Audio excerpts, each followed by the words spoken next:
नमस्कार, आप देख रहे हैं प्राइम टीवी और मैं हूं आपके साथ मुस्कान उस्मानी। रुक करेंगे यूपी की खबरों की ओर। 6 दिसंबर यानी कि आज के दिन यूपी हाई अलर्ट पर है क्योंकि आज अयोध्या बाबरी विध्वंस की बरसी है। वहीं बाबरी विध्वंस की बरसी को लेकर सुरक्षा व्यवस्था सख्त कर दी गई है। अयोध्या में भारी पुलिस बल की तैनाती की गई है। इसके अलावा काशी और मथुरा में भी सुरक्षा के सख्त इंतजाम है।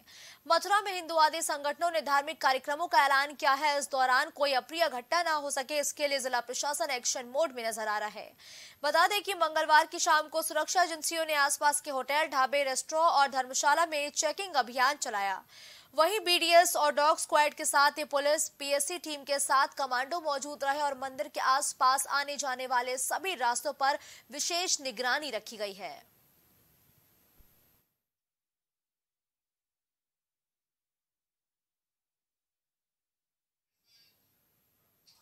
अगली खबर गाजीपुर से है, जहां नर्सों के नियुक्ति पत्र वितरण का कार्यक्रम संपन्न हुआ और गाजीपुर मेडिकल कॉलेज सभागार में हुए कार्यक्रम के तहत नर्सों को नियुक्ति पत्र दिए गए हैं। इस दौरान 141 नर्सों को नियुक्ति पत्र प्रदान किए गए हैं और बताया जा रहा है कि सीएम योगी आदित्यनाथ ने यूपी में 2341 नर्सों को नियुक्ति पत्र दिए हैं। इन नर्सों को यूपी के विभिन्न मेडिकल कॉलेज और सरकारी अस्पतालों में तैनात किया गया है। वह इस मौके पर एमएलसी विशाल सिंह चंचल ने कहा कि यूपी सरकार लोगों को समुचित स्वास्थ्य सेवाएं देने के लिए लगातार ठोस कदम उठा रही है।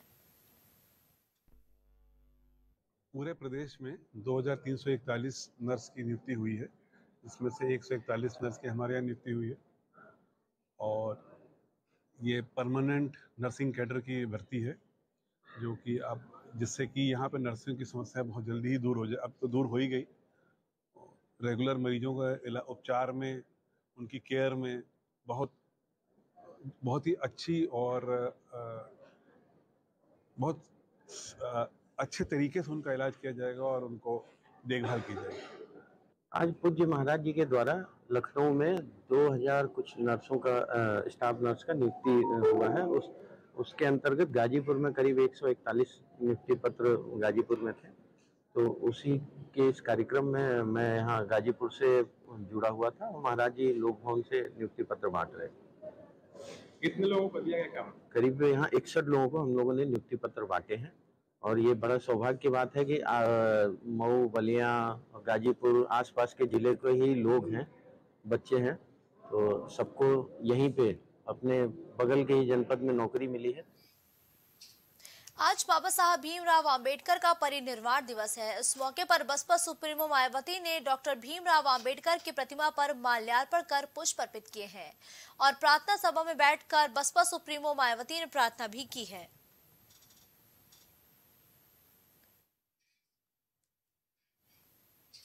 लखनऊ में ऊर्जा मंत्री ने बिजली घर का औचक निरीक्षण किया है और शिविर में उपस्थित उपभोक्ताओं से समस्याओं के संबंध में जानकारी ली है और उनका सुझाव भी जाना है। बताया जा रहा है कि उपभोक्ता हित में लाई गई ओटीएस एक क्रांतिकारी और ऐतिहासिक योजना के दूसरे चरण में भी 1 किलोवाट भार तक के छोटे घरेलू उपभोक्ताओं और किसानों के बकाये बिल के सरचार्ज में 100% छूट दी जा रही है। वहीं ए के शर्मा ने उपस्थित जनप्रतिनिधियों और उपभोक्ताओं से अपने आसपास के घरों और क्षेत्रों में योजना का व्यापक प्रचार प्रसार करने की अपील की है।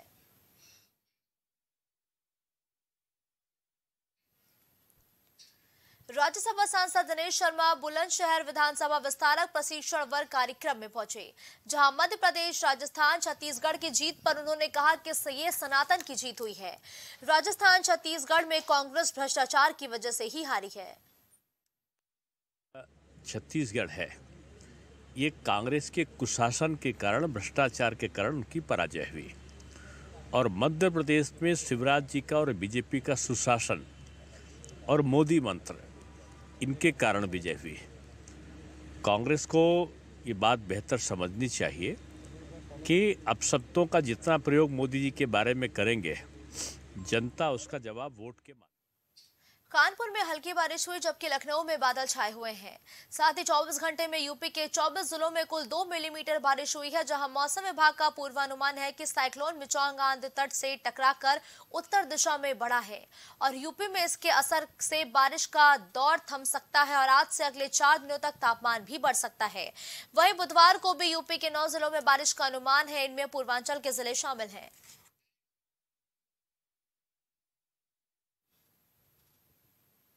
अगली खबर औरैया से है, जहां एरवा कटरा थाना क्षेत्र पर क्षेत्राधिकारी अशोक कुमार की अध्यक्षता में थाना क्षेत्र के समस्त बीएलओ की मीटिंग बुलाई गई है, जिसमें किसी भी प्रकार के दबाव में न आकर काम करने को कहा गया है। वहीं थाना परिसर में क्षेत्राधिकारी ने वार्ता करते हुए बताया कि बीएलओ से आगामी चुनाव के लिए तैयार हो रही मतदाता सूची में घर घर जाकर ओवरलैंडिंग, माइग्रेशन, स्थानांतरण की जांच और मृत के साथ मौजूदा मतदाताओं की जांच करने में कोई भी व्यक्ति किसी भी प्रकार का दबाव बना रहा हो तो तत्काल पुलिस को सूचना दें।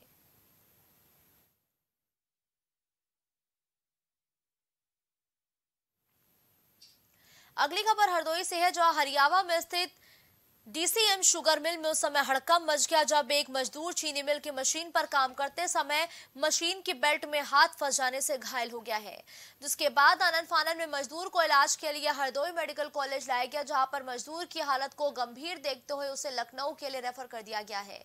वही हादसे का कारण सेफ्टी मानकों का पालन नहीं होना बताया जा रहा है।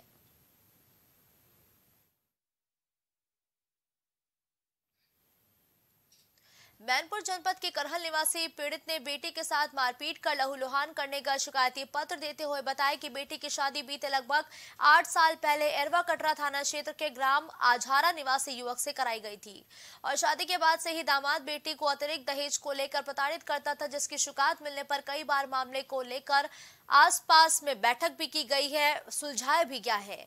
लेकिन बीते 3 दिन पहले ससुराल जनों ने बेटी को मारने की नियत से मारपीट की, जिसके बाद बेटी को पीजीआई से एफआई लेकर गए। वही थाना अध्यक्ष राकेश कुमार शर्मा ने बताया कि तहरीर के आधार पर जांच कर कार्रवाई की जाएगी।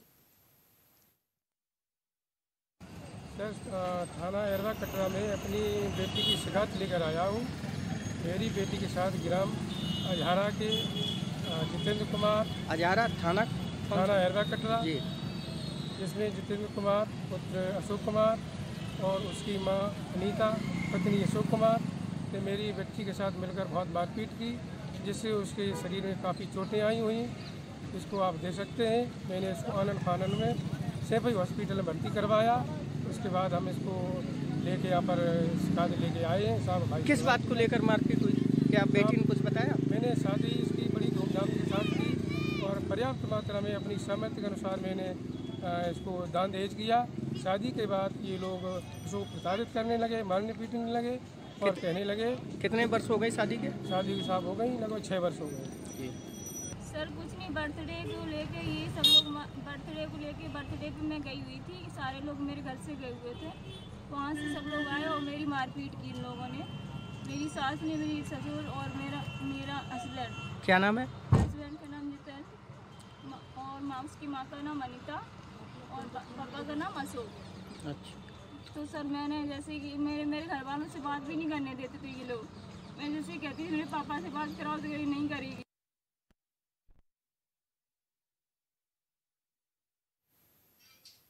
खबर औरैया से है, जहां सदर कोतवाली क्षेत्र के ग्राम सुरान में एक महिला की मौत के बाद मायके पक्ष के लोगों ने ससुराली जनों पर बेटी की मारपीट कर हत्या कर देने का आरोप लगाया है। वहीं उनका कहना है कि ससुराली जनों ने अतिरिक्त दहेज में रुपए की मांग की थी और मांग पूरी नहीं होने पर बेटी को मौत के घाट उतार दिया। साथ ही परिजनों ने आरोप लगाते हुए बताया कि बीते दिनों मारपीट के कारण बेटी की हालत बिगड़ भी गई थी। इस पर ससुराली जन उसे इलाज के लिए ले जा रहे थे, लेकिन रास्ते में ही बेटी ने दम तोड़ दिया। फिलहाल मामले की शिकायत पुलिस से की जाने की तैयारी चल रही है। हमारे यहाँ हमारी भतीजी की उसने जो है ससुराल वालियों ने उसको मार दिया और क्या कि इलाज हम करा रहे हैं। इलाज के दौरान उन्होंने फ़ोन किया कि हम औरैया में भर्ती किए हैं, लेकिन औरैया में कहीं भी अस्पताल में उन्होंने भर्ती नहीं किया। फिर उसके बाद उन्होंने कहा हम कानपुर ले जा रहे हैं और कानपुर में कोई भी हॉस्पिटल में नहीं ले गए। हमने उनसे कहा कि कोई भी अस्पताल अगर भर्ती किया है तो उसका बायोडेटा फाइल वगैरह बनती है, वो मुझे दिखाइए। उसके बाद आप वहाँ पहुँचे अस्पताल? उसके बाद अस्पताल बताया था मुझको, ये पेट्रोल के पीछे अच्छा हॉस्पिटल, वहाँ पहुँचे, वहाँ कोई नहीं मिला। फिर ये बोले हमसे कि मैं कानपुर लेके जा रहा हूँ। कानपुर लेके बोला, लेकिन वहाँ कोई नहीं गया। नहीं, आपको जानकारी कैसे हुई? कि हमको जानकारी ऐसे हुई, हमने उनसे जब कागज मांगे तब उन्होंने मुझे बताया कि हम कानपुर ले जा रहे हैं। तो हमने जब कागज मांगे तो उन्होंने कहा मेरे पास कोई भी कागज नहीं है। तो हमने कहा अच्छा कर दो कागज, तो उन्होंने मना कर दिया। फिर उसके बाद में दोपहर में जब फ़ोन उन्होंने किया कि आपकी बेटी खत्म हो गई है। हमारी बहन को जान से मार दिया ससुराल वालों ने, उनके पति कमल किशोर ने। तो ऐसी क्या बात हुई थी जो उन्होंने पकड़ो? हमारे बहन को जो है 2 लाख रुपए मांग रहे थे हम लोगों से व्यापार के लिए, और हमने खेत बेच के 10 लाख रुपए की शादी की थी, और फिर भी वो 2 लाख रुपए मांग रहे थे व्यापार के लिए, और खाना हमने दे नहीं पाए। हम हमारे खेत बेच चुके हैं, हमारे पास पैसा बचा नहीं, तो अब वो मारपीट कर रहे थे उसके साथ, और मारते थे। तो 1 बार 2 बार 3 बार पंचायत भी हुई है कि हम तब भी उनका मतलब नहीं सुधरना हुआ, और कानून पंचायत होने के बाद भी फिर एक दिन रात में फ़ोन आया, और घर पे आके कभी कभी हमारी बहन आते बताती थी कि वो बहुत लालची लोग हैं, रो रो के मतलब सुनाती थी कि वो वहाँ के लोग बहुत मारते हैं। और जो है, तो जब आप गांव पहुंचे हो तो मिट्टी वहीं थी? नहीं, हाँ, छोड़ के भाग गए थे? छोड़ के भाग गए थे। आप लोग कितने लोग गए थे? हम लोग पूरे लोग गए थे गाँव के।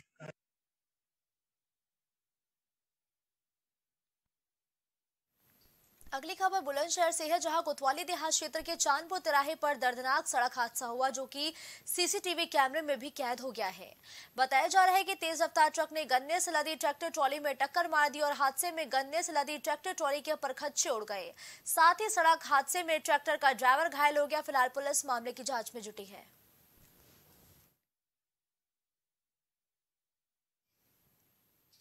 अब खबर बुलंदशहर से है, जहां ट्रेन की चपेट में आने से किसान की दर्दनाक मौत हो गई है। बताया जा रहा है कि किसान अपने खेत से गौवंश को लेकर भाग रहा था, तभी अचानक गौवंश ने किसान पर हमला कर दिया और किसान अपनी जान बचाने को भागा, जिसके बाद किसान पास में गुजरी रेलवे ट्रैक पर ट्रेन की चपेट में आ गया और किसान की मौत हो गई है। वहीं सूचना पर पहुंची पुलिस ने शव को कब्जे में लेते हुए पोस्टमार्टम के लिए भेज दिया है।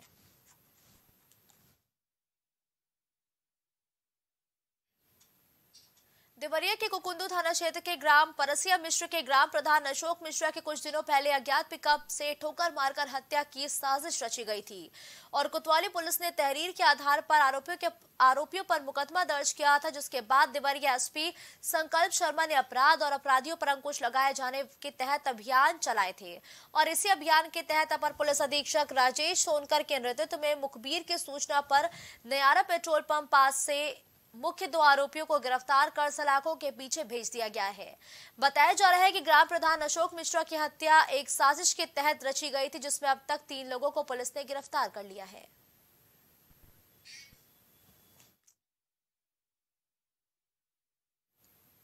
खबर हरदोई से है, जहां दुकान की कब्जादारी को लेकर जेठानी और देवरानी में दुकान पर ही जमकर मारपीट हुई है और महिलाओं के आपस में हुई लड़ाई का वीडियो सोशल मीडिया पर वायरल हुआ है। वहीं घटना के बाद दोनों पक्षों ने एक दूसरे के खिलाफ पुलिस में शिकायत की है और पिटाई का वीडियो भी सोशल मीडिया पर वायरल हुआ है।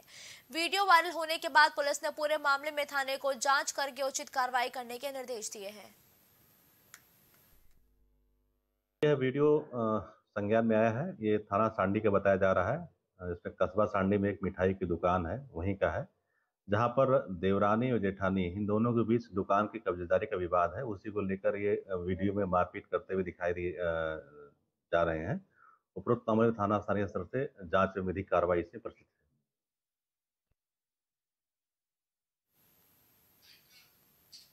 इस बुलेटिन में फिलहाल के लिए बस इतना ही। देश और दुनिया की तमाम बड़ी खबरों के लिए आप देखते रहिए प्राइम टीवी।